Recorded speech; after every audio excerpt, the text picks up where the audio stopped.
Hey everyone, we're doing something a little different tonight. We're going to be doing, instead of our usual fly tying for fly fishing streams, we're going to be doing fly tying for ice fishing, which really isn't all that different. We're still going to be sitting down behind the vise, putting some thread to hooks, but this time sort of with a shift in looking how we can apply these skills to using stuff, either dressing up existing lures or making flies that are well suited to use below the ice. So I'm going to tie a bunch. Matt, you're going to tie one of your favorites that you really want to show off, and you're going to kind of do my usual hosting job here. Sure. That sounds good. Yeah, to everyone watching, you can kind of just drop your questions if you have any in the chat there. We'll ask that everybody stays on mute throughout the stream so that cameras don't bounce around. But yeah, just drop your questions in the chat and then we'll answer them as they pop up. Awesome. And we didn't really have a real order to how we were going to do any of this, but we've got a bunch of stuff ranging from like panfish to whitefish, lake trout, and whatever else going for the stream. So we'll kind of bounce around. I'll start off with some simple stuff. I think, Matt, it probably makes sense to do like more like just alterations to existing lures to start with, and then maybe we'll get into the actual flies. Sounds great to me. Cool. All right. Well, here, let me spotlight myself for the moment and change camera over here. Oh, there you go. I think best place to start with this is probably going to be a dressed treble, just because most existing baits, this is a little lipless crank, most of them come with treble hooks on them, and these are super easy to dress, and this will add something to almost any lure, whether it's one of these guys, whether it's something like a buckshot spoon for panfish, or a larger sort of lake trout style spoon, whether it's any manner of cranks, or like even vibratos and things like that.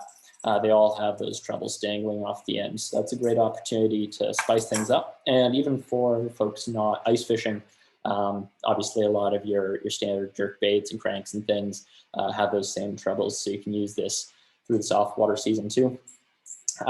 Some baits, it probably doesn't make a whole lot of sense to put them on, but I think that number is pretty few really. I think it would add something to most. And you'll see these things in stores all the time. You'll see dress trebles for sale or baits with existing dress trebles for sale.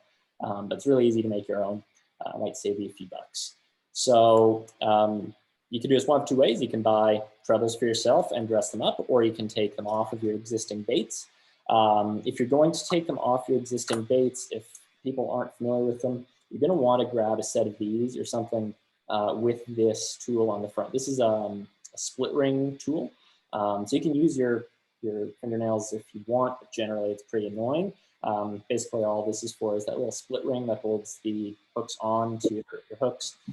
This little beaked point set of pliers will get in there and open it up, and you can just twist the split ring off. So that makes the process really easy for you.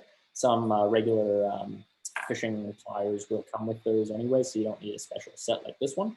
This one is pretty cheap though. It's like a few bucks. You can see it's not all that advanced. And of course, again, you can get away without using that. You even use another hook to sort of pry open that split ring. Just makes it a lot easier.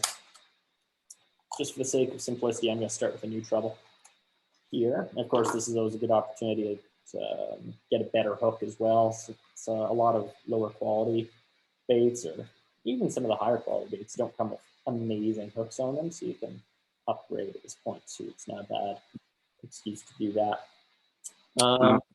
Hey, Chris. Yeah. We have one question already. So is it to make the lure itself more alluring? Like, what's the goal here of dressing one of the trebles on your lure? Yeah, I think that's a good way of describing it. You can add your thoughts here, Matt, too. I mean, quite frankly, you've probably done more ice fishing in your life than I have. But yeah, dressing a treble, it just gives you a little more action, right? I mean, it's called hard baits for a reason. They are pretty hard and lifeless, no matter how nice the paint jobs are on them.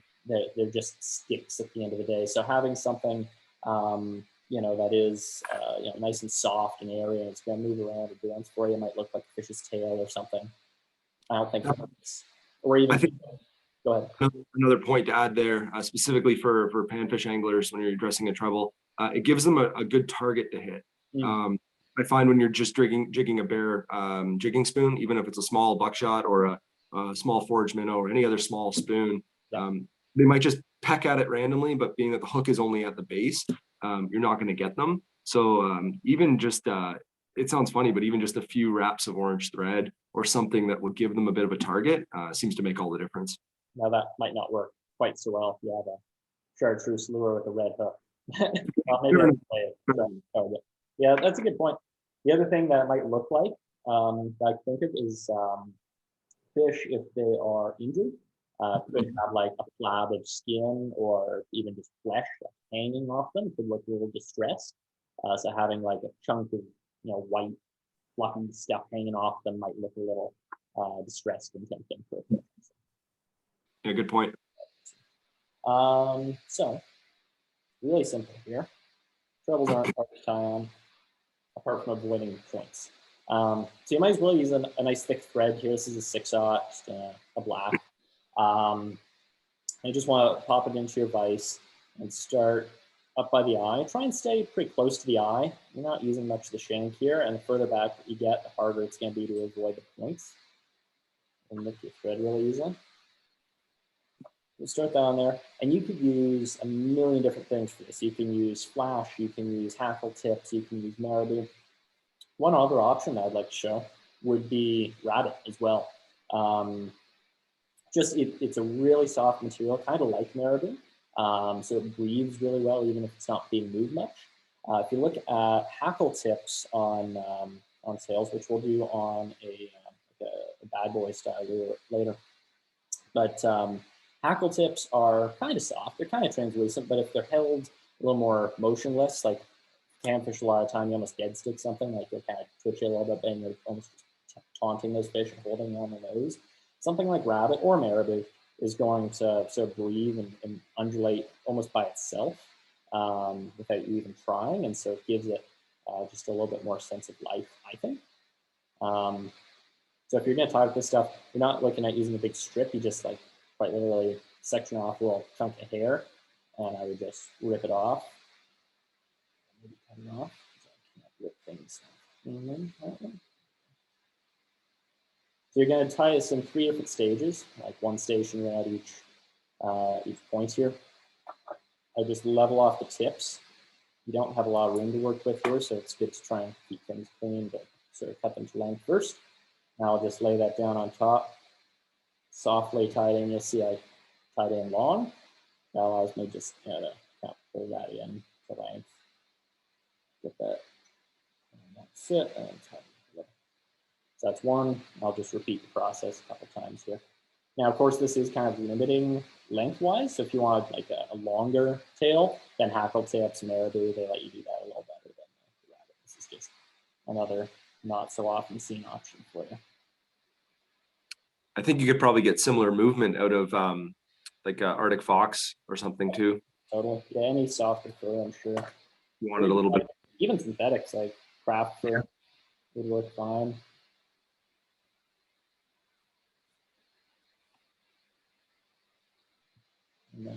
So a rotary vise really does help here, obviously, because I want to tie around the entire thing. If you didn't have the rotary vise, I would just be taking the hook out and just like changing the angle with each tie-in point. These on yourself.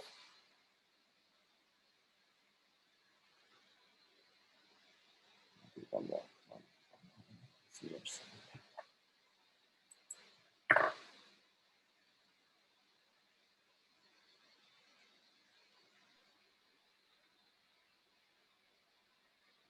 That is really it. Yeah, like Matt said, you could make a little hot spot here.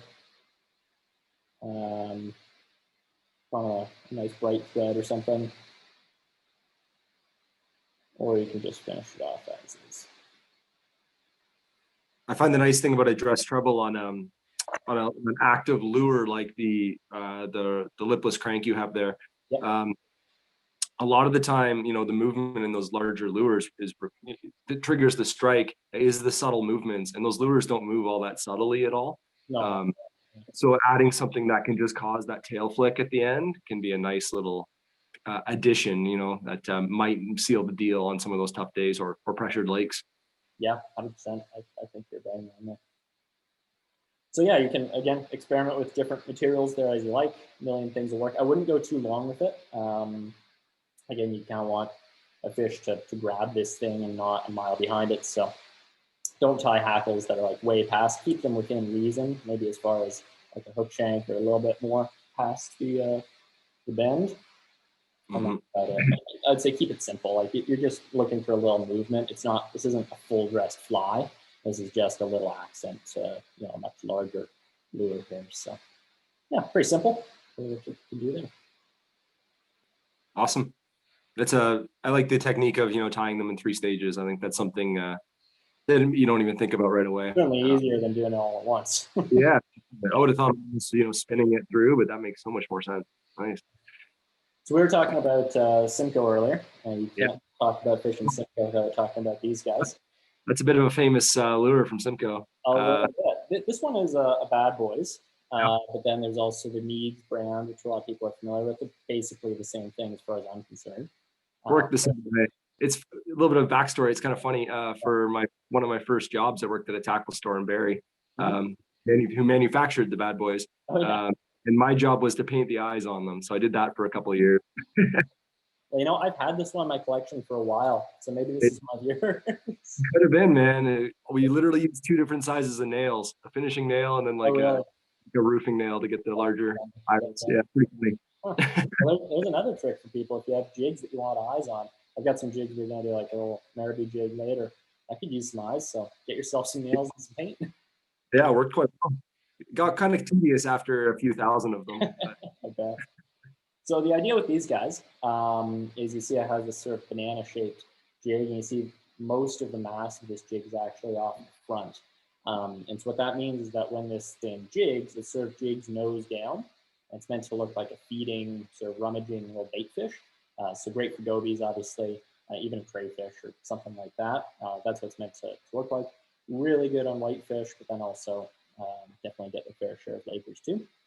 I'm sure just about anything would eat it, really. I'm sure you could catch panfish really well on very small ones. But again, kind of lifeless. So there's different ways that guys will rig these. Very often use micro tubes, so really small little plastic tube jig style things off the back, which just give it a little life, which are good, but they get torn up really easily and they get moved around. So the other way you can go is you can dress it up with some feathers of some kind of tail end here just to give it a little more life. But the nice thing about that is that once you have it all tied in, it's not going to ever move around on you. So it's a little more permanent. And if there are people here who are concerned about like scent or anything like that, of course, a lot of these plastics do have scent added to them. You can still totally add scent to feathers and stuff. I don't know if you've played around with that, Matt, if there are better materials to hold on to that kind of thing or not. Yeah, actually, specifically for whitefish, I'm a pretty big fan of adding scent to my Meigs or my Bad Boys. I guess I could say that this lure, this design has been around for 20 plus years. And it was originally designed to imitate, emerald shiners in the lake. But over the years, one of the main forage species has changed on Simcoe, specifically to the round goby. And I feel like these lures have even become more successful since they imitate a goby feeding or just a goby hiding in the bottom so well. It's very rare do you have a lure that starts to come into its own 20 years later. It was effective then, but I feel like it's even more effective now. So there are scents on the market that actually are manufactured to simulate the smell of what a goby would taste like or smell like. And those are like a paste, like kind of a wax paste. And if you apply them to any fur or even the metal in this sense, it'll hold on pretty well because it's wax based. I feel like it does make a difference.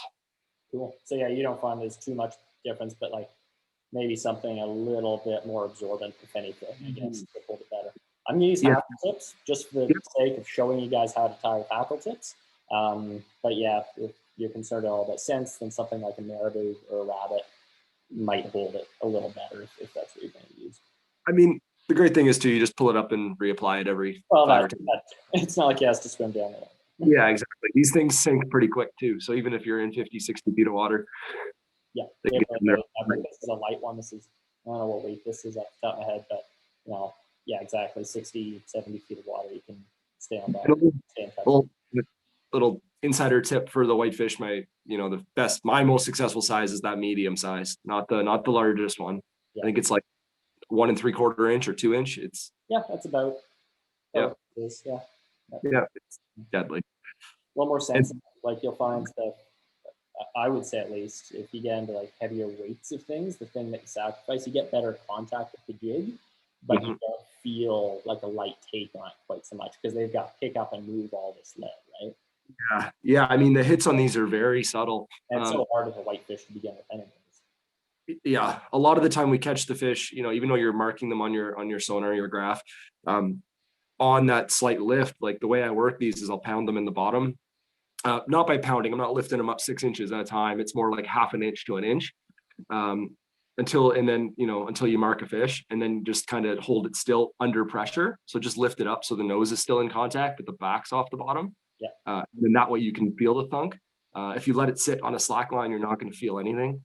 Well, especially with whitefish suck out, right? So if anything, sometimes they just take the pressure off the line. Exactly. And you'll see the slack jump in your rod tip. If you keep it just under a little bit of pressure with a soft enough rod tip, it'll be slightly bent, and you'll see it go straight. And then you get a bite. But another thing is, a lot of people only focus on the bottom with them. If I'm not marking any fish, I'll lift these 6, 7 feet off bottom and I'll rip jig them until I mark one. Once I mark a fish, just drop it right back down to bottom, and then just light taps. Just keep it moving so slowly. Like I'm talking 1/2 inch lift over and over and over. Slight pause, and then try it again, and hopefully you get one. But you'll mark a lot more fish than you'll catch for sure. Cool. That's some good tips from not the creator, but a creator of that. Definitely not the creator. Lou would kill me if he heard me say that. So tying tackle tips. So again, this is an option for the trebles too. These are great for trebles. My recommendation would be to use just like a cheap net. Don't use big packs of saddle hackle. You can, but you're going to waste a lot of hackle. So why not just use these little mini hackles here? Just makes sense. Anything at the end of the day will work there. I got 2 here, about the same size, kind of smallish. You want to use the majority of the length of the feathers, so you're actually using some of the profile of it, I would say. And I'll just time off one side here, long enough to have, again, some motion, but not so long that you're going to get short nips at the thing. So, yeah, I think that's a perfect length. Like that, yeah, 1/2 inch to 3/4 inch behind the hook point is kind of key. The whitefish, even the big one, like you can get on Simcoe, a double-digit fish. Like I've seen 10, 12 pounders regularly, but they still only have a mouth that's only about the size of a toonie, right? So you got to keep it small. Yeah. And then, I'll just take another couple, kind of line up again, time in on the other side here about the same length. Again, you'll see I'm not really going back from the end of this body here. I'm really just tying in right at the end of the lead, because that's all I need to do. I'm not making a whole fly. The majority of the profile of fly is done. You're basically just tying tails. Like, I think for fly, we often have a tail and a whole body and stuff. This is just the tail at the time on most of these things. And then you could leave it like that, and that'd be good. If you want to add, say, like a little bit of flash, crystal flash is a good option. Crystal flash is nice and stiff, so I could add some texture and scaliness to your fly, but it doesn't like to get fouled up in hooks. And some softer stuff does. So this is the way I would go. And again, you can put this on trebles too. This is just 3 strands. And I would just bring it up underneath the thread, easiest way to catch it. So it sits under the last wrap you made. The wrap on and then fold it to the other side. So I'm not overdoing it, just enough to kind of give the imprint of like scales or something. Again, some life. Cut to about the length of the rest. That's good. And if you want to tidy it up a bit, I would frankly, actually, no, I wouldn't. I was going to wrap some hackle here, but that's going to script the profile. This thing. That's great. Yeah. But yeah, if it drives you crazy, you can really tidy it up. If you're just talking about this being a utility thing, then don't worry about that one bit. Make sure things are bound down tight. I think hackle tips are like a perfect material for this. They're so durable, and once that lure is in the water for a bit, and and then you take it out and put it aside and it freezes, you're not going to be worried about the tips breaking. Yeah, so that's one thing we haven't talked about yet is freezing, which is an issue when we're doing these. So that's going to go for any of these flies or lures or anything like that. Is if you fish outside of a hut, it's not a warm day. As soon as you pull this thing outside of the hole, it's going to start freezing. So hackle tips, like I said, are very durable and they don't absorb a lot of water. So like I was saying before, you can use more absorbent materials for better, maybe scent holding power. They will freeze like a rock really quick. Rabbit, I would say, is a little more durable than marabou, and so that's another nice point for using it for the trebles. Marabou, if it freezes and you try and like break off the ice, there's a very good chance you'll rip off the marabou too. So yeah, these are certainly the more durable way to go. Nice and stiff too, right? Like if you think of this thing, you know, kind of nose down to the bottom, those hackle tips are stiff and they're gonna stay up and stay visible, right? And they got just enough movement, I think, just to, you know, a little twitching with the way you work that fly, the jig, they're gonna it's gonna help seal the deal with those whiteys. Yeah, and this thing's kind of in a cloud of mud when you're, you know, at the bottom too, so it's not like they're getting super close there. That's definitely key. Like when you pound these in the bottom, the whole goal is to stir up the bottom. Whitefish really feed heavily in packs. You'll see them if you ever use an underwater camera, or, you know, the big thing now is actually fishing them shallow enough so you can sight fish them, and you'll see them come through in big schools, and they're just roaming the mud flats. And if you can get that vibration and that dust cloud popping up, I think it really helps them get in there. Yeah, 100%. So this would be one, like if you're a lake trout guy, walleye guy, you want something more bait fishy. Of course, everything eats bait fish, so even panfish, if you're to downsize this, really good. I tie these small, like really small, and they can be really good. It's just a marabou jig. And these actually caught on for a lot of bass guys in recent years, with Gord Pizer really popularizing the whole black marabou jig thing, where they'll take a jig maybe about this size or sometimes maybe a little smaller, and they'll just basically cast in a tree, sort of slowly thumping it, and that seems to work really well in smallmouth. But these are great flathead jig too, and this is basically how you would tie, or one way of tying steelhead jig too. Like this is used for everything. Guys will float fish these, and they work really well too.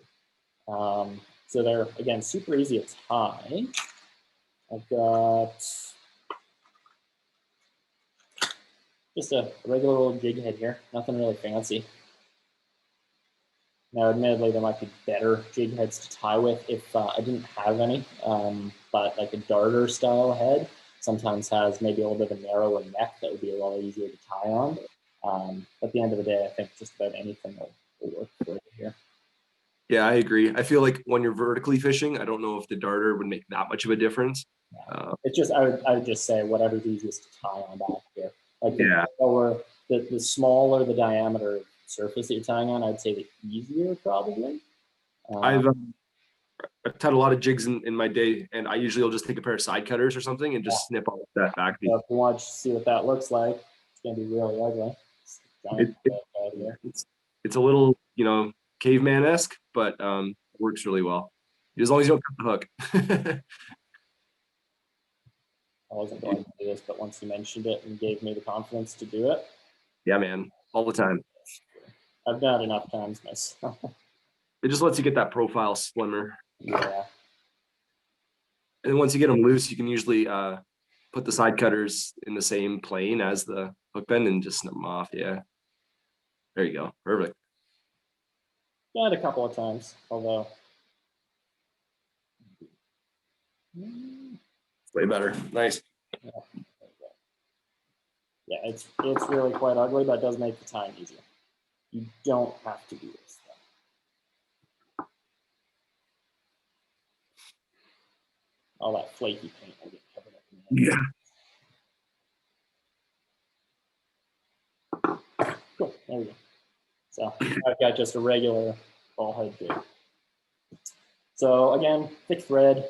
These are relatively big hooks. Like conserving space is really not that big a concern. So you might as well just use the strength. So what I like to do for these things is I'll go back to probably about halfway on the hook. And geez, Nicole, I hope that's not what surgery looks like.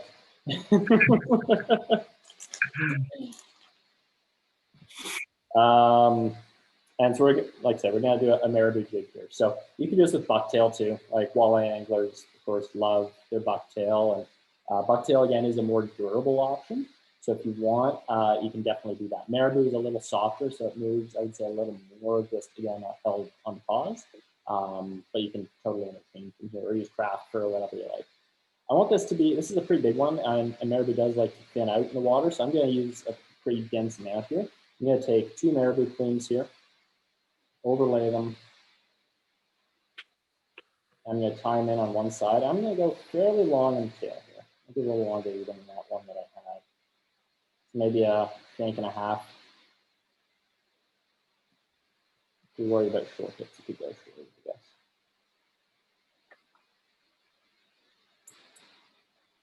Tie down on my side here. So, nice big old lump, and then I'll just do the same thing on the other side. So I've got 4 good fluffy queens in there.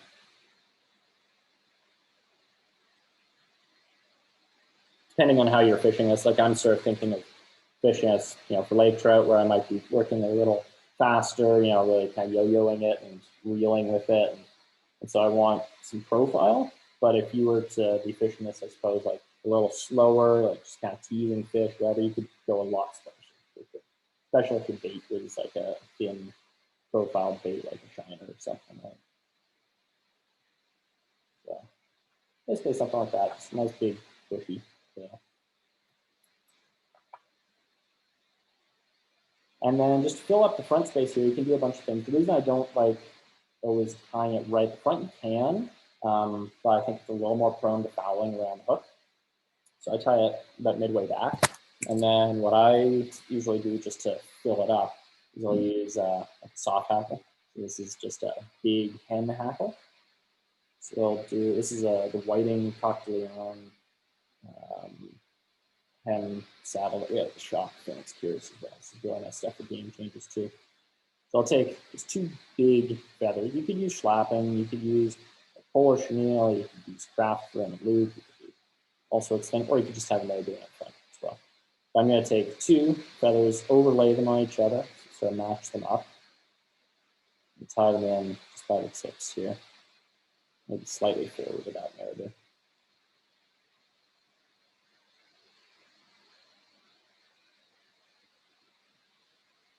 And then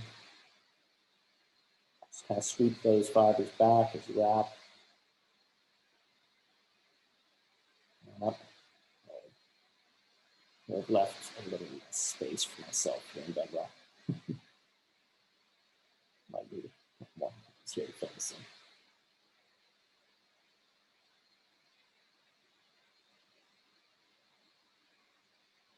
in. And a nice thing I think about the hackle too is it's got a little bit of rigidity to it.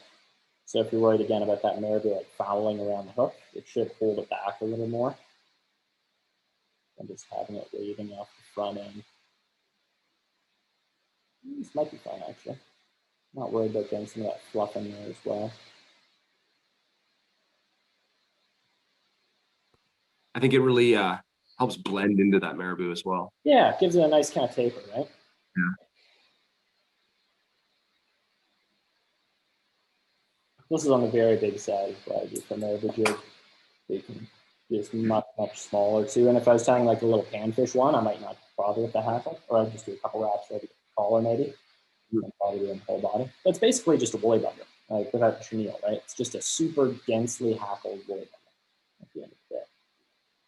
And then on the front, just to give it a little kind of two-tone look, you could just leave it here, or I've got, this is just like a barred guide schlappen. Give it the look of natural constellation of the fish. Let's take a nice long schlappen feather, cut in. Jigs are kind of fun because they basically are just an opportunity to tie whatever fly you want, but on a jig hook. You can just think of it like a bead head streamer, right? You can do quite literally whatever you want. We're later going to do a goby, which is essentially just a woolly bugger on jig hook, which just has a little bit of a different flavor than this one. Yeah, you can do whatever you like. Oh, that looks super fishy. I like that color combo. I think so. Not a lot of single tone bait fish in the world. So. I like something else going on there. Even though all white does fish really well, I can never really bring myself to an all white fly. I always end up throwing something else in there. Definitely, I agree with that. That's basically it. And you see, just because we, cut down that collar, there's just a little less material there to have to wind over. Otherwise, every wrap of thread and every wrap of material just takes a mile of material. So a little less material intensive. I really like tied those hackles in so deep too. Taking advantage of the fuzzy base fibers too. Yeah, absolutely. It's just like, if you look at the base of flapping, it's just marabou, right? It's super soft down there, so it's great stuff. So yeah, if you want to tie a basic marabou jig, that's about it. And seriously, don't be afraid to tie these like ultra mini for panfish. They're really good too. One thing as well I'd say about marabou versus rabbit. So if you're tying on a larger scale like this, like you could totally tie like a rabbit strip, like a big zonker on these things. There is something though with rabbit, which actually was first explained to me by George Daniel, who we have coming up in January. If everyone wants to grab tickets for that, it's going to be really good. But he has this jigging streamer that he really likes tying, and for ages he tied it with rabbit. And then he got away from it and started using marabou. The reason is that marabou is a very slick fiber, and anyone who's fished it can probably relate, like tracks through the water really clean. Rabbit, on the other hand, has a ton of surface area to it in like the hide and all those individual fibers. And this stuff grabs water a lot. It has a lot of drag on the drop. And so he said that he really wasn't able to feel things when it dropped. There's always some mushiness to it, whereas the marabou just kind of cuts through and sinks right down. Now that may not all be good. You might get a little more flap out of a rabbit strip or something if you're worried about that. That's something to consider. You might have better feel with the marabou over a rabbit then, in large quantities. No questions there? Nice. Obviously, I would be head cementing all of these. I'm just too lazy right now. You want to do some panfish stuff? Yeah, I would love to do some panfish stuff. You want to do yours? Yeah, I can throw one together quick. Off with the best of the bunch, probably. So Matt and I were talking about doing this, and Matt's like, "Oh, I have a fly." Yep. And I twisted his arm into doing it. So show it off. Yeah. It's one that I've been using for a long time. I don't have as fancy a video setup as yours, so hopefully we'll be able to make this work. So I'm going to bring my camera a little closer here. So this little jig, I jokingly call it the Snowman jig. It is, let's see, can we get that focused? Better there. It's 3 tungsten beads on a jig hook. And as Chris said before, with a little bit of rabbit and crystal flash. This fly sinks, or this jig sinks incredibly fast, which is very nice because with panfish, specifically perch, crappie, even bluegill, if you tie it small enough, they're schooling fish and they hang around and then they'll move off really quick. So if you're in the market for, bringing some fish home for dinner, getting your jig up and down as fast as possible is really key. So the great thing about this is it's simple. The only thing is with tungsten, it's not cheap, so it ends up being a little bit of an expensive jig, but I promise it's worth it. So I tie them on either a size 8 or size 6 jig hook. I do like barbless for ice fishing, even if I'm keeping fish, which seems kind of funny. But they're just easier to unhook and get your fly back down. I don't keep a lot of fish throughout the year, but I can't help myself with a feed of perch or crappie. So with some responsible harvest and bringing some of those 10 to 12 inchers home and letting the real big ones go and bringing home just 15 to 20 of them, it makes for a really good meal. And getting on them and keeping on them is important. So really, really simple fly, or I keep calling it fly, jig. It basically is your hook. The first bead is a slotted bead of the largest diameter that you're going to use. You can use this. I've tied them down to size 12, but on a size 8 here, I would normally use like a 4.5, or if you can find a 5 mil tungsten bead. I don't have any of those right now, so I'm going to tie it on a size 10 with a 4 mil bead, and that's going to be a slotted bead for the front, just so it gets around the curve, as you can see there. Then I'm going to throw on a 3.5 mil bead. Now, if you only have slotted, that's fine, it'll work. If you just have traditional beads, that's even better. You can see there we're starting to build that snowman. It's going to sit a lot more level with the center of the first bead, right? Exactly. And then I love hot spots in fly fishing, and I love them ice fishing. Like I said, it gives those panfish a nice target. And then I'm going to throw a 3 mil tungsten bead, again non-slotted, but I'm going to put it on reverse. So I'm going to put the wider opening towards the rest of the beads. What that'll do is allow it to be nice and clean towards the tail of the fly. So let's get that there. You can see we've got 3 beads stacked, getting slightly smaller as you go down. Now you've got 3 beads on this. It's going to get down there nice and quick. Let's center that on the vise a bit better.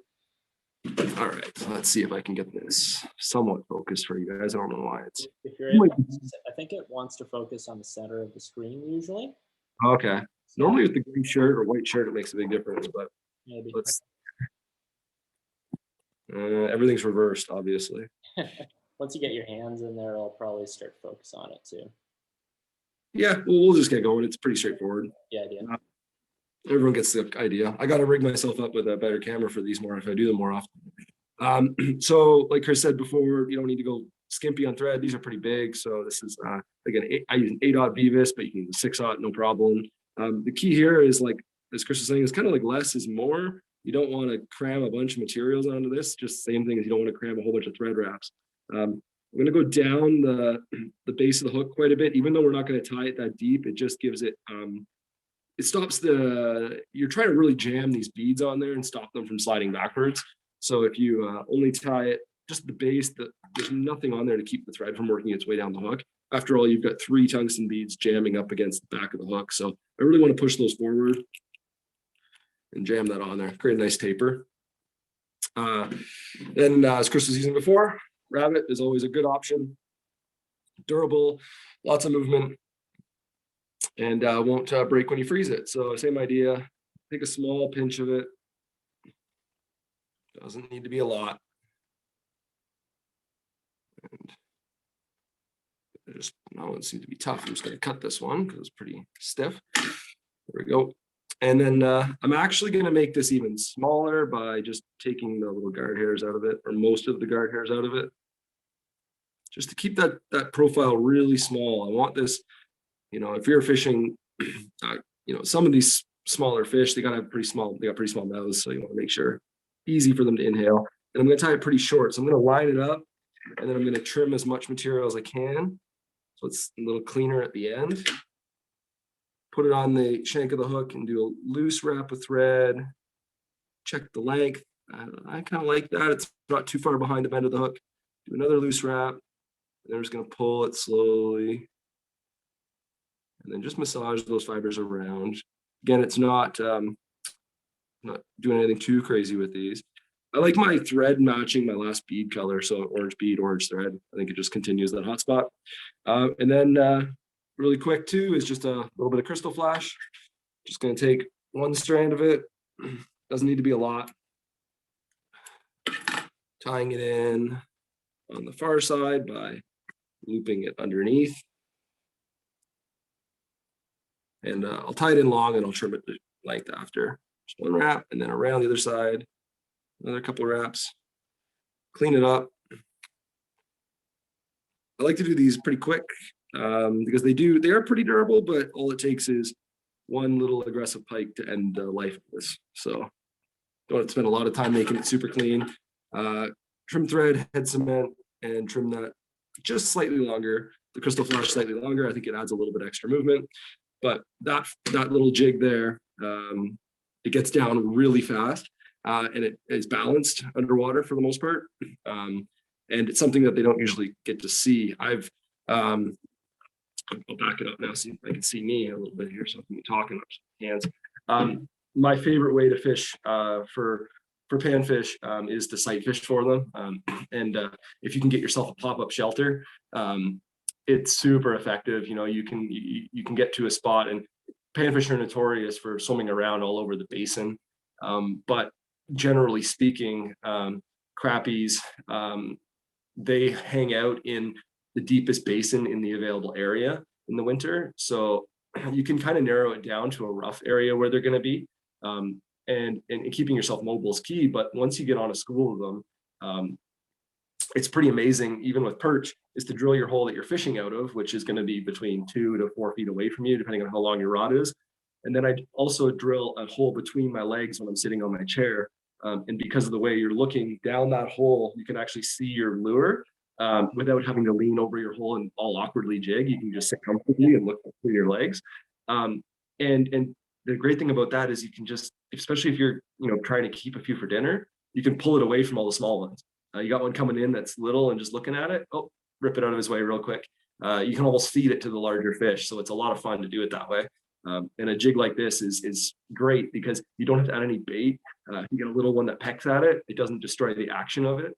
You can just pull it out of there real quick and get it right back in front of a large fish.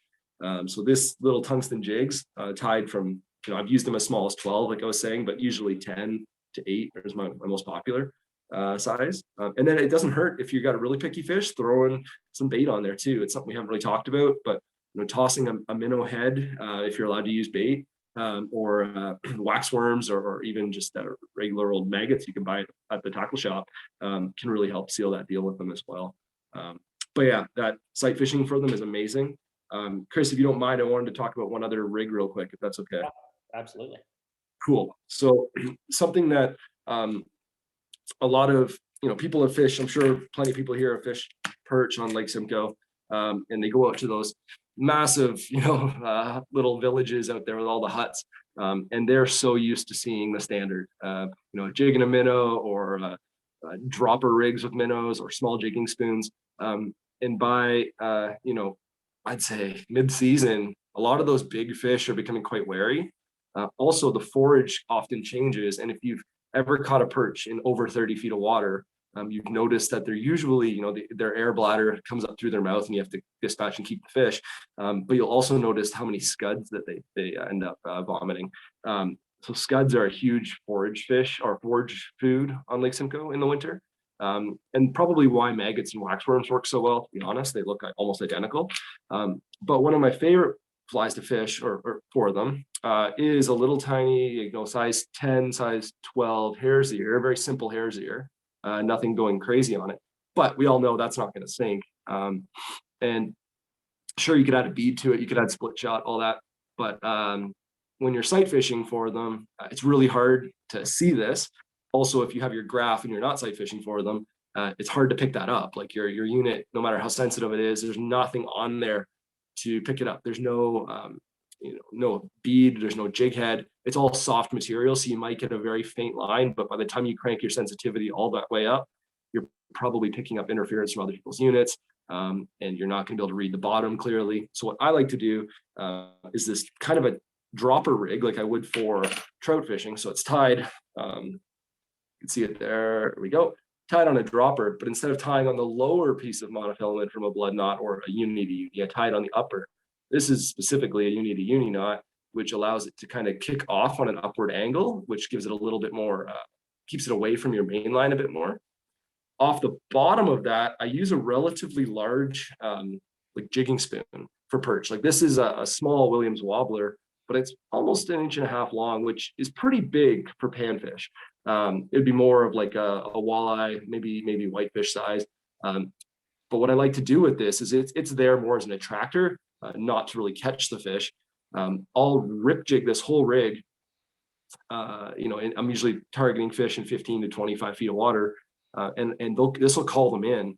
But you'll get fish pecking at this, and little ones and all that will be trying to eat it. And that's the issue we have on Lake Simcoe, is trying to stay away from the little ones.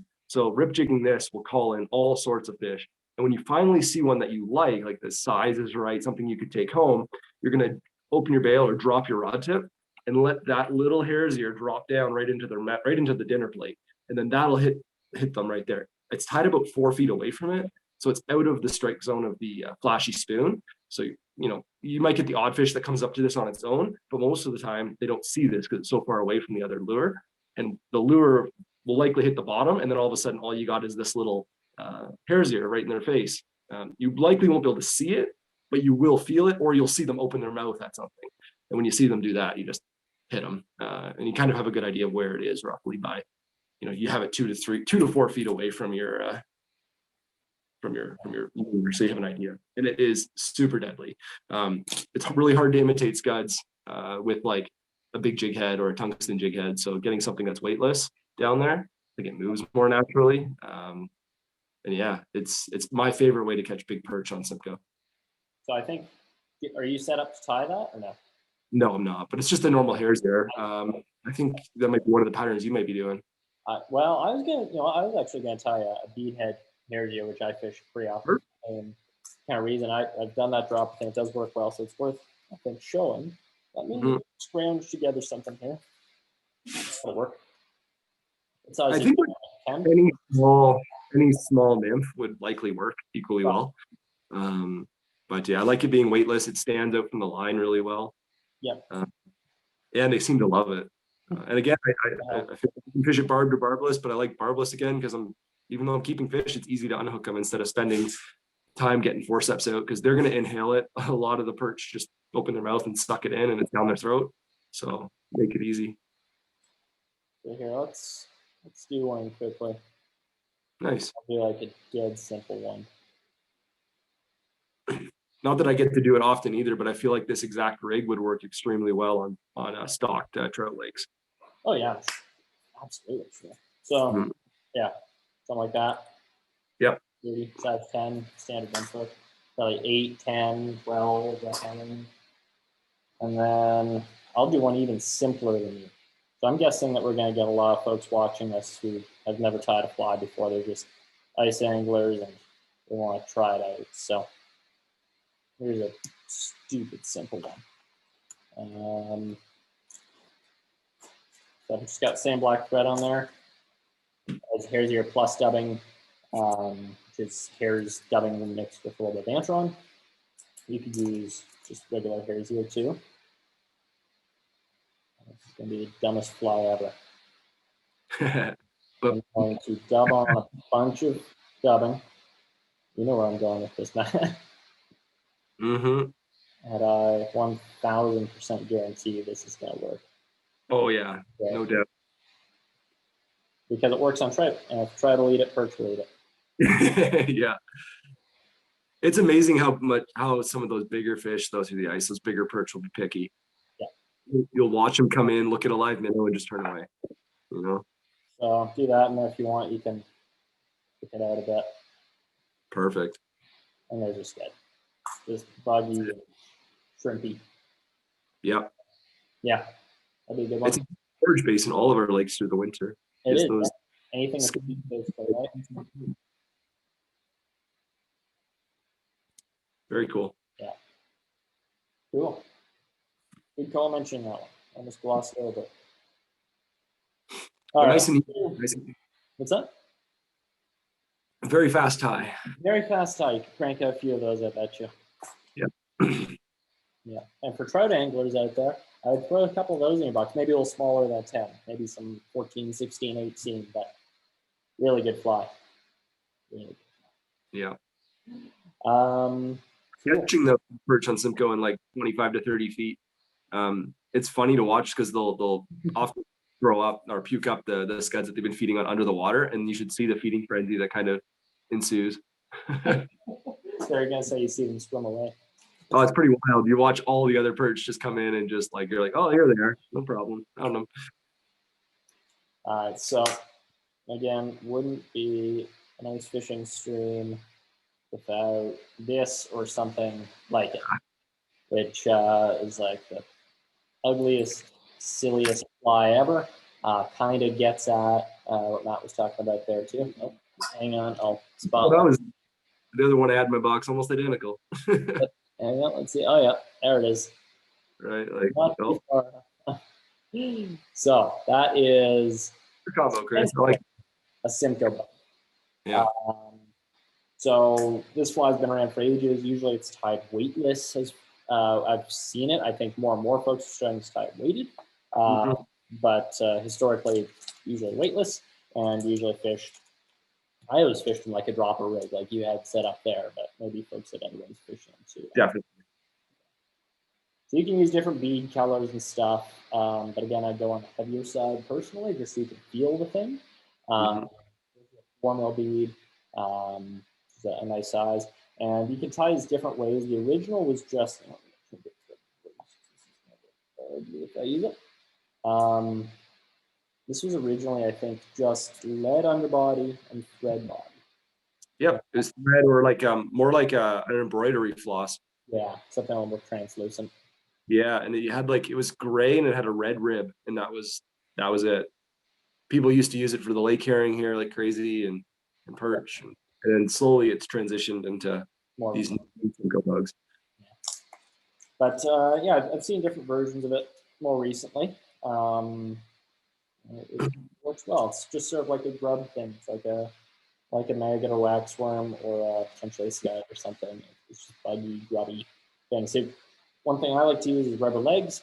This is a good trick for Rob has an old caddis that he used to fish too, which is basically just what I showed you without on here, which is like a speckled green rubber leg just wound up for a case caddis and glued over.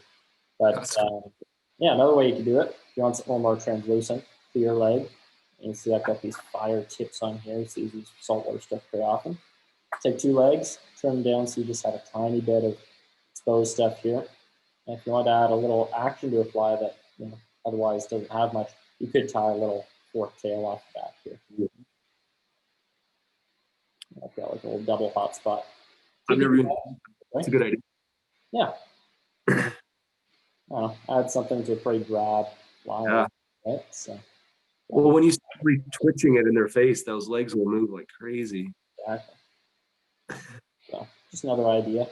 Fantastic. You can wind the thread up. If you want to add a little taper to this, I actually forgot to do this. But if you want to add a little taper, you can put just a little lead behind that bead. Simcoe bugs always were pretty chunky things, kind of grub-like. It also ties pretty thin. I think it probably work just fine too. Put yourself on the hook. I would, using the legs, that makes so much sense. I always use D-rib, but yeah, well, that too. I mean, that looks really good.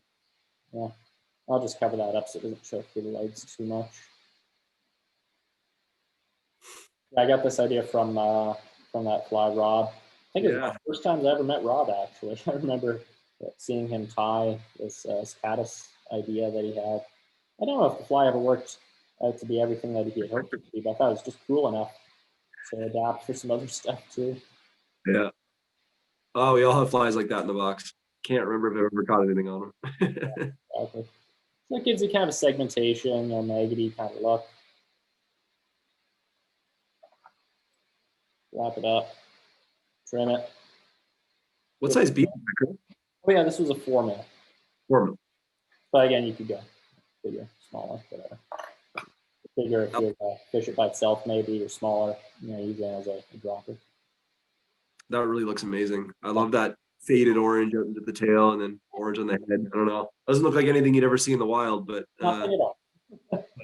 If you wanted to make it just a little more durable, you can put a little like UV glue on it. One thing is the UV doesn't stick to rubber too well, so I do like a good coating. I don't know if it's going to sink faster or slower with the UV, to be honest. It will add a little bit of weight. It will reduce drag a little bit, maybe. But you are factoring it up too. So the great thing is with ice fishing, you don't have you generally don't have the impact of current and wind and all that affecting cast and getting it down deep. So even if you have just a little extra patience, some of those light jigs are just so much easier sucked in by a panfish. Yeah. I'll say, I mean, if anyone on here does live ice fishing, you're probably familiar with the concept, but like lighter lines are going to be more sensitive than thicker, stiffer ones. You didn't even mention that. Yeah, good point. So yeah, if you're using this lightweight stuff, you're probably better off going to some really light lines. If you're using a monofilament type line, I'd probably go like 2 pound. Yeah, I'd say 2 pound almost at the head. They even make 1 pound stuff now. I'm sure, yeah. Or you could go with a braid if you want, but again, like really thin stuff. Don't go with the equivalent 2 pound, because that's like 10 pound braid. I go with like 4 pound, 6 pound braid. I don't even know if 4 pound. I don't know if that's the thing. Anyway. I'm a big fan of just the mono for panfish, but I find it easier to more waterproof, right? You're not having the freeze up issues. Yep, that too. That's true. Not as much of an issue in a hut, but certainly running and gunning. Yeah, freezes up. Yep.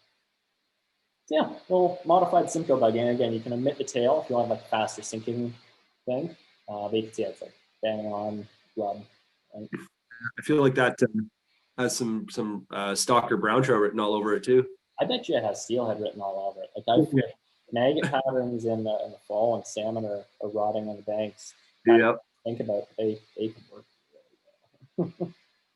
Definitely. So this is another one I've put on next, which is basically just a zebra midge. It's a good little fly. I don't think any one pattern is going to be super magical when it comes to panfish. Probably just have different colors, and that's all you really need to worry about. But I just want to show another option for the rigging and getting some weight in there. I should ask, are you tying all of them on jig hooks? I have. Yeah, I suppose you could tie, like if you're doing a dropper, it wouldn't make much sense to tie a jig, right? Because then the orientation's kind of funny. So you saw me tie that scud-like thing that was just straight up. Mm. So that's coming off the side straight. But otherwise, I don't know, what would you do? Do you not? Yeah, I mean, even the original Simcoe bug was just tied on a straight eye hook. It was, yeah. Yeah, and just fished vertically. But I don't know if it matters too much. But I think the jig hook will increase hookups too, allowing it to plant firmly in the roof of the mouth. Some of those panfish have pretty papery thin mouths, and the most meaty part is right in the upper lip. So I feel like you would stand a better chance of landing them. Nothing worse than, you see that big crappie suck it in and losing it right in the hole. Because their nickname is paper mouths. Super thin. Even they get up 16 inches sometimes. It's a decent sized fish. Couple pounds. Their mouth is still just as thin as it is if they're 4 inches long. So yeah, the other option that I mentioned for tying on these jig hooks is these guys. And these are a cool one for anyone nymphing as well. They're the tungsten bodies from instead of just being a bead, you actually have the whole underbody being tungsten. So this is a 3.7 mil. It's 3.7 at the head, but then the whole body gets you a little extra weight, and obviously more weight than wrapping lead wire will get you as well, just because it's tungsten. So these are a cool option as well. If you want to tie some just super heavy bombs of trout nymphs, cool way to look. I think the easiest way to do these come on is put a good little thread base down. Use relatively thick thread, and these don't thread onto the hook. What they do is they actually sit. Oops. I always forget to smell the gappers on these. Do you use any adhesive or anything to help them stick? Yeah, that's what I was going to say. Is that it's actually a thick thing on here. Is that a little adhesive going to be good just for getting them set to start with? Yeah. Have you tied them too much? Figure that out. So even with the thread, like that's actually solid enough. It's not going to fall off super easily. But the adhesive makes it a little less prone to rattling around as you're tying. So I'll just take a little tiny drop of that same UV stuff that I use for sealing up our Simcoe bug, and just go in that slot there where it gets placed over top of the shank. Just away. Not enough that's going to get in the way of actually tying the fly. And then from here you can tie literally wherever you want, right? You could do yeah, here's your type thing. You could do that we're going to do, which is zebra, midge, ideal, anything. I got to use those more. They look really good. They're cool. Yeah. I don't think truly there's many times when you need them. I mean, can try to take some pretty extreme circumstances, but certainly for steelhead, they're nice. Yeah. So what you want to do is there's like a bit of a jump, right, in the height of this thing once you get to the back of it. So take that thread and again, good time to use thicker thread and just try and build up a transition point for yourself.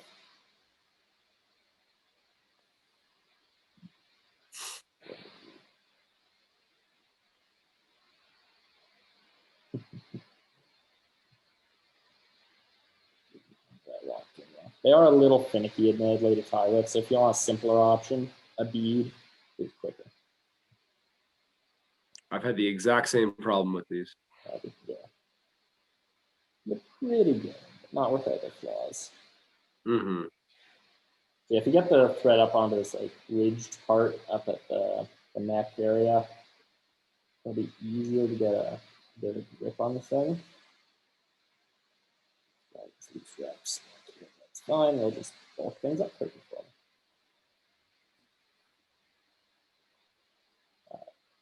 So something like that doesn't have to be perfect. And then again, you can tie whatever you want back here. But basically all this was, copy pattern. This is some low bright floss. And one thing we didn't talk about is colors at all. And with panfish, it may not matter quite so much, but with other color or with other fish rather, it might be something to consider. So this is a chartreuse. Chartreuse is super, super visible, even at pretty deep depths. So not quite as far, like if anyone's ever seen one of those scales of like colors and their visibility at different points, it doesn't outcompete like blue and purple and black. But chartreuse, I think, is one of the like longest lasting bright colors. Correct me if I'm wrong on that. No, yeah, you're right. Yep. So chartreuse, if you're fishing at deeper depths, is going to keep its color, whereas something like a red or an orange is going to completely fade out. The color just isn't visible once it's away from a light source. And then I feel like red and orange is less than 10, more any deeper than like 10 feet or something, and it's just black. Yeah, red is like 5 feet. I think orange is like 10 or something. So like we think about fishing in rivers for trout, it's never an issue because a pool that's deeper than 5 feet is crazy deep, quite frankly, in a river. Like quite rare. But in a lake, 5 feet is pretty darn shallow. So there's also the fact, so people think about that scale very often in terms of how deep will a color still be visible for, but they don't consider how far away a fish can see it from. So if a fish is like 5 feet plus away from red, it disappears. If a fish is like 10 feet plus away from orange, it disappears. It just looks gray. But chartreuse, if this is visible, I'm making up numbers, but if this is visible down to 15 or 50 feet, then it's also visible if a fish is 50 feet laterally away from your flock. So it's going to give you a little more calling power. So something to keep in mind with all types of fishing that's this, especially since we're fishing a little deeper through the ice a lot of the time. I'm glad you mentioned that. It's actually really interesting because you can actually test that theory when you're on the ice if you use a shack that you can black out the windows.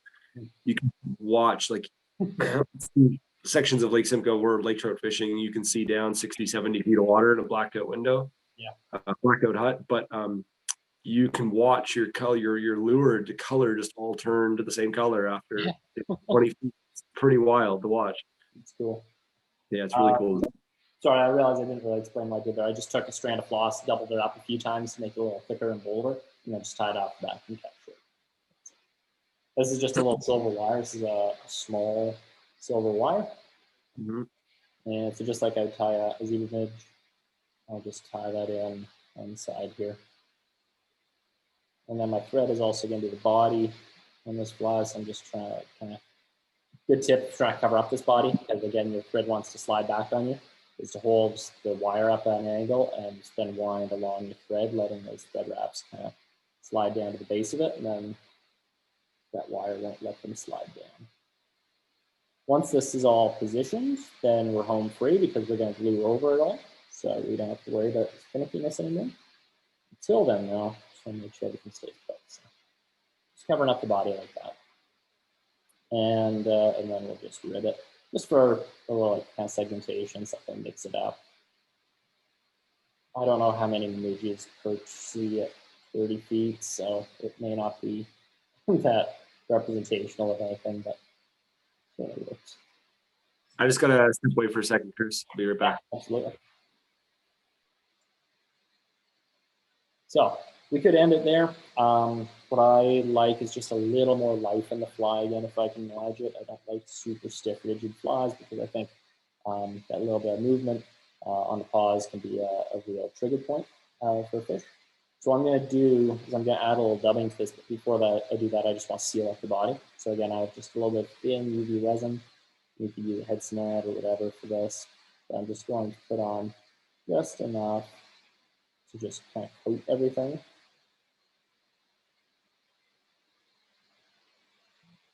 Not trying to change the size of the body really at all. This will make it, a lot more durable, obviously, but then also increase the sink rate a little bit. I think most people on here are probably familiar with the idea of a perdigon. That's the same kind of thing. We're just smoothing out the body so it doesn't catch as much water on the descent and falls a little quicker, more freely through the water. And we'll just hit that with the UV light.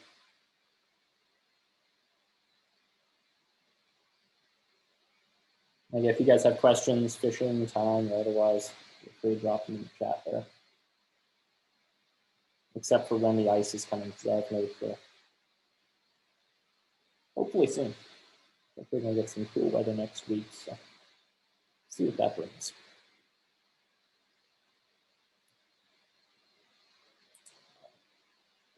So again, you could leave it there. If you're going to leave it there, I would finish cracker thread and then glue over the whole thing. Or if you want to add a little spice to it, got just this is ice dub in a peacock black. Really nice, buggy, fishy color. Nice bit of iridescence to it. Just take a sparse amount. I'll just dub it. But I'm going to dub it fairly tightly. I'll put that a little after. Just do a little collar up here. Like that. And then we can just get finished. And you see in the end, this kind of just gives the appearance of a bead-headed nymph. We've got whole underbody being tungsten on here. So gives a really nice heavy package, which to a certain extent is, again, nice on a ice fly, just to give you, good touch and sensitivity with flies, so feeling what's happening down there. And I guess I can head cement one fly. Stop being busy. Get that head cement up there. All you can do is, if you want a little more life still, just take a little bit of that, just barely tease out a few fibers, give it a leggy kind of impression. So basically just a zebra midge. Kind of fun. Yeah, it looks really good. I like the contrast.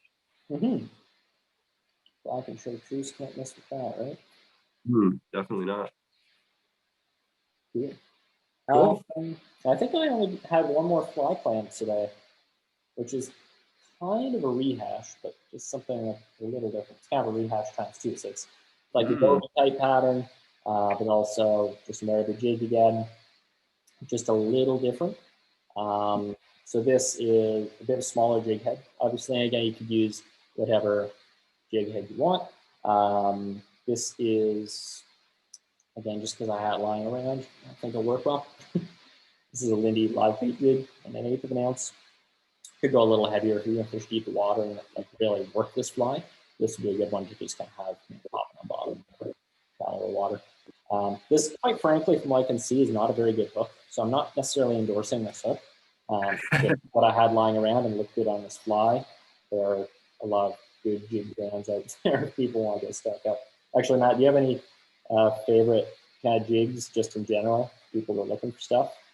One of the Lindy stuff I've had good luck with, but this one just seems kind of, I don't know. Bad to say about any of it. There's a new company on the market called Frostbite that makes some really nice quality jigs and spoons. And they're also a Canadian company, which is cool. But yeah, no, they make some nice stuff. Nice sharp hooks, good quality tungsten. Not much more to ask for that. So this again is basically just going to be a woolly bugger, but I tie my buggers a little different, as some people may know, than others. So for the tail, this is a select marabou. This is Sculpin Olive. I think Sculpin Olive is like a really good goby color in general. It's a really dirty, ugly olive. If anyone's ever seen a goby, I think that aptly describes them. And the reason I like the select stuff is because generally off the bottom of the feather, you have really fluffy, full fibers. What I don't like to do is I don't like to take the tip and just tie it in. Unless I have a crappy tip anyway, but I don't like to tie in the whole tip like that because it's stiff and doesn't have motion. This stuff on the other side, on the other hand, on the side, has a lot of flow to it. So all I'll do is I'll just kind of parse off a good chunk here, and I'll just rip it off the side of the feather, bundle it together so we've got a nice little clump. We're going to need a lot more than this, so I'll do a couple of them. Lengthwise, again, without going to a stinger hook, I don't want this to be too long, but long enough to have some motion. So I'd go like 2 times the length of the hook here, something a little less, something around there. And then just to fill it out a bit, I'll repeat that process a couple times.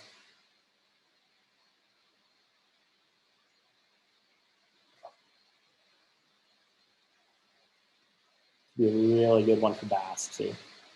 Kind of a crayfishy, sculpin-y kind of look. What do you think, Matt? Georgian Bay smallmouth? Oh yeah, man. I bet in the summer. Oh, but I forgot I was on mute there, but that's something I haven't really tried for whitefish myself, but knowing how heavily they key in on the gobies, I feel like this would just have to work. Yeah. And it's something they likely haven't seen. Like everybody's throwing Meigs and vibratos now. Yep. And it seems similar. There's so many guys are still on vibratos. There's such an aggressive bait. Yeah. Like they've been around for probably like 6-7 years now. Yeah. How are they still eating that? That's the kamuki, right? I think that one's called. Maybe, I have no clue, to be honest. The kamuki works really well too, but there's this one called the actual vibrato. It's got a hook. Yeah, the vibrato is more of a blade. Sorry. Yeah, it's a blade bait, but it's just as aggressive. Yeah. If not more. I think people overwork them though. Yeah. You got to you can use them to come in, but then just soft twitches. Yeah. Unless they're lake trout, and then it's just reel as fast as you can. Get it away from them. We didn't even talk about that with your lake trout jig, your marabou. No, we didn't. I just sort of assume people know what's going on. Do you want to talk about fish and lakers a little bit while I tie this? Yeah, so a lot of species we've talked about, whitefish and perch and walleye and stuff. You want to have you don't want the meal to be an easy target, but you want to bring it to their level and play with them, play a little bit of cat and mouse, slow twitches once you've got them interested.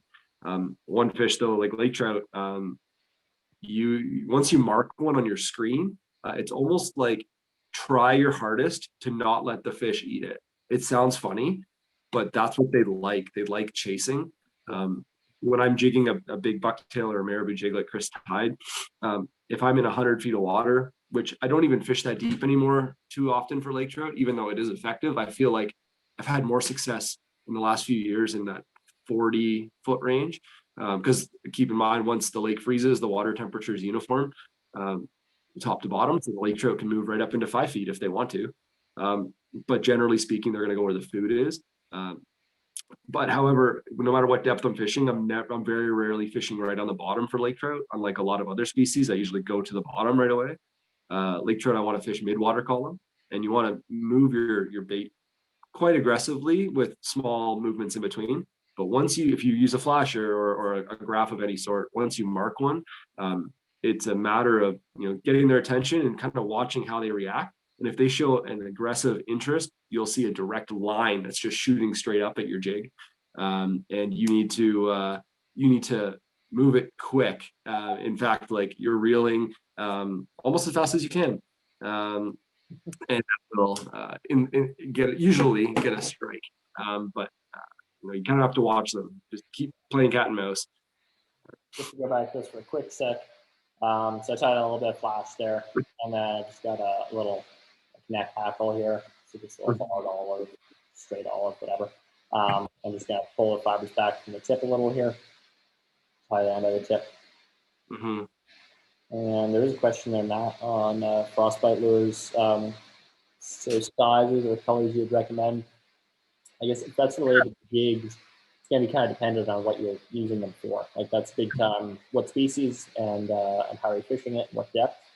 I'm really, unlike fly names, I'm really bad. Well, I'm pretty bad with fly names, but I'm really bad remembering all of them. I guess if I was the pro staff, I'm glad I'm not, because it'd be a horrible job promoting them. But they do have one spoon that I really like called the Dinner Bell, and it works really, really well. It's kind of an interesting spoon, like a spoon within a spoon almost.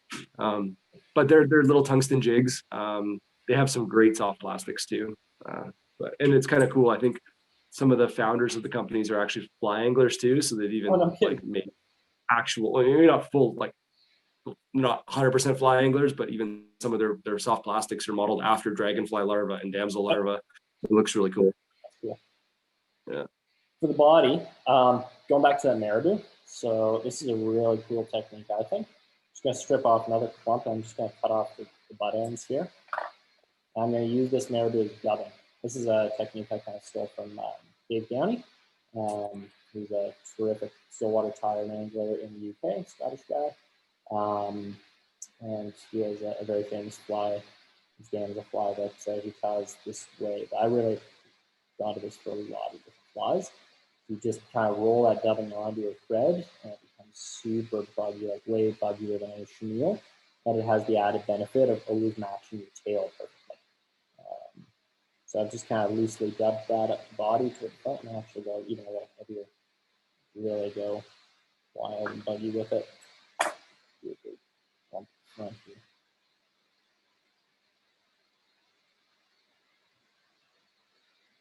that.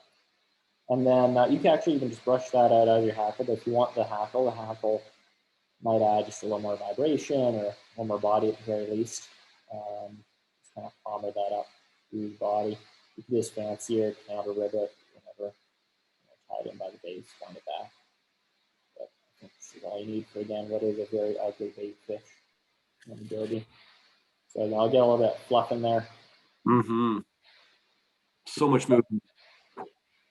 You put rubber legs in this thing too, and it would add a little more vibration too. Rubber legs add a lot of vibration, but flies well goes. So if you ever want more of a little bit of thumping, putting a little rubber in there is not a bad idea. Actually, I thought I'd do that just for the sake of showing you what it would look like.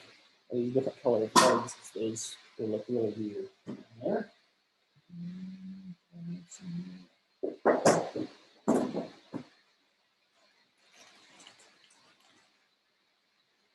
So yeah, if you want, here's pumpkin rubber leg. I think that'll pair out nicely. Obviously, do you have any tips, Chris, on like identifying likely areas of a lake to target fish? You're talking lake trout? Or in general, like if you were going to a new lake for panfish or walleye, like what would be some things you look for? I'm not a terrible walleye angler, so you should answer that one. Panfish, again, it would kind of depend on species, right? So like say crappie, my experience would be the same as yours. I find generally deeper kind of basins, like within flats, are usually good. So I'm not like if I went to, not that Simcoe is really much of a crappie lake, although I think they exist in small numbers. Oh, of course, yeah, no, of course they do. What am I saying? Holland River, huge fishery fun. It's just that nobody seems to target them through the ice, from what I've seen. It's fair. The crappie population used to be great there, but not so great anymore. Yeah. So great that I almost forgot that existed. But like exactly. As an example, to be clear about the deepest area, like I'm not going off of Fox Island to 100 feet, 120 feet water to find crappie. It'd be like, I'm looking in Cook's Bay and, in amongst all that 15-foot water, find the 30-foot water or whatever. That's my experience at North fishing crappie. Perch seem to be kind of all over the map. Like, I do really well with like sand flats with like sparse weeds and stuff for them. I tend to personally prefer targeting like sand flats than really weedy areas. Just I find size for me is usually better, but I don't know if that's a proven thing or not. I would agree. Yeah. So like you talked about Cook's Bay. I actually fish a lot more like what do you call it? Out towards uh, what's the big beach? Virginia Beach? No. Yeah. That is it? Okay. I can't remember if I have the name right. Like that area for me has always been a little better. Yeah, I like flat surf areas anywhere from 10 feet to 30 on the very deep side. I find the key with them in many species is like finding edges and transition zones. Yeah. Yeah, You can like find sparse weeds and stuff has done really well for me. exactly. Oh, it's great. Have you ever done much like pond trout through the ice? I've done a little bit, not much though. Again, to be honest, Hard. I've been more of a panfish guy than anything when it comes to ice stuff.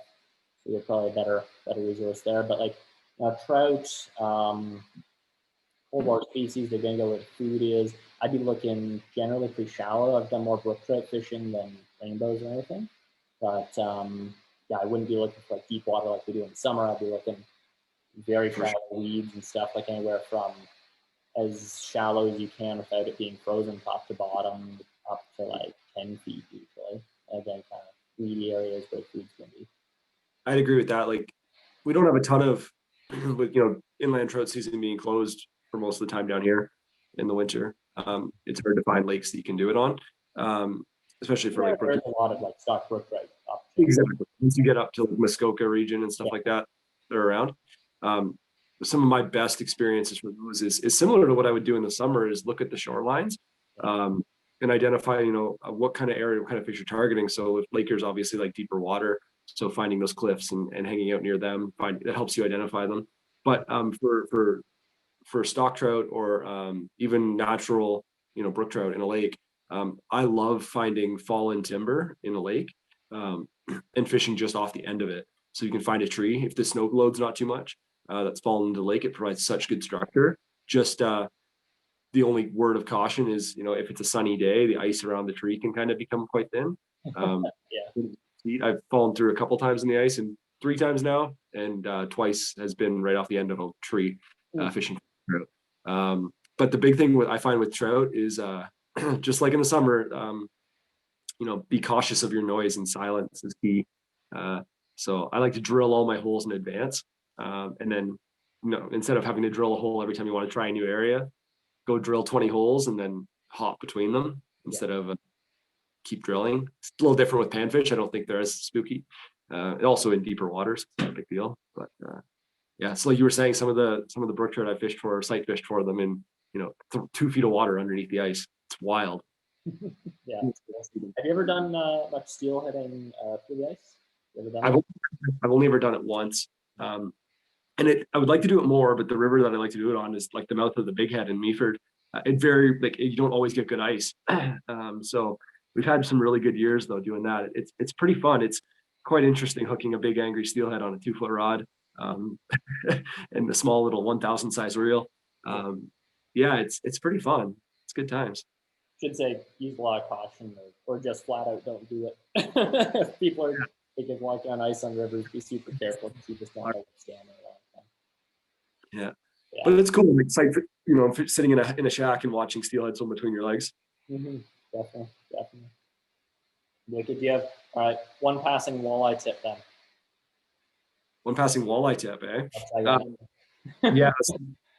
Walleye, very similar. I find they have similar bottoms. Like they like to relate to similar structure as perch. Unless you're on, like I do a lot of walleye fishing on the Bay of Quinte in the winter. And in that sense, it's completely different. Like you're kind of rip jigging big lures because you're targeting big walleye. But on a northern lake, you really can't beat something that's like utilize, in ice fishing, I should say, we haven't even talked about this. In Ontario, unless otherwise stated in the exceptions, you're allowed to use 2 lines. So there are areas that will state that 1 line only, but utilize 2 lines. I like for walleye specifically, I like a very passive style. So maybe just a hook with a split shot and a minnow, and then something like one of these bucktail jigs or something working beside it in a hole beside it. The amount of times you'll have a fish come into that, interested, not take it, move over to the minnow and just take it. But with walleye, you know, you do want to, when I mark one on my flasher, I do just a slow lift, just a very, very slow lift, and just get them to follow it. You don't want that to like feed it to them. It's not like lake trout where you're reeling as fast as you can. It's just lifting, you know, at a very slow rate, just as slow as you can. But and if you'll watch, if they're interested, they'll turn and then they'll just angle up towards it and hopefully inhale it. Yeah, walleye are great. I don't get to target them as much down here. You know, we're limited again in lakes. A lot of the fishing I spend on Simcoe. I love the lakes here. Like, I think some of the Kawarthas are just flat out closed in the winter. Like, you guys had long stretches where you couldn't fish it for walleye. I think Dog right now even has a fully shut down walleye season. Does it through the summer or is it just ice? I can't remember. I think through the summer too. Oh, does it? Okay. They had, I could be wrong, but I remember hearing about it a few years ago that the walleye population was so low they shut it down. Yeah, and plenty, of course, is super spotty with it actually freezing. So, and the Kawarthas were closed to ice fishing for a long time. They only just recently opened up to ice fishing, which is interesting. Like the major Kawartha, like the pigeon and buckhorn and all that stuff. Yeah, yeah. But yeah, it's fun. You know, it helps pass the time. It's nice being able to use some flies and similar techniques throughout the winter. I think I got to start bringing out my vise on the ice for those slow periods and do some tying. Yeah. Bring a little traveler kit, tie some flies out there. Nice. That'd be fun. Definitely. Very cool. Well, that's about all I had planned for demos for tonight. But by all means, if anyone has any questions, as usual, if you want to reach out to the shop or to Matt, Matt, I don't know, people best reach you on Instagram or. Yeah, probably the best way. Hit me up at matt.martin.fishing. Always open to answer questions. I don't mention it off the top. Of course, Matt is a local guide, one of our go-tos for local steelhead, trout, maybe one day ice fishing, but I'm sure you can answer folks' questions on ice fishing nonetheless. Yeah, I like to fish too, so it kind of gives me some time in the winter to get some bent rods in. Yeah. Right on. And of course, everything that we tied with tonight, minus the jigs and the trebles, you can get at the shop.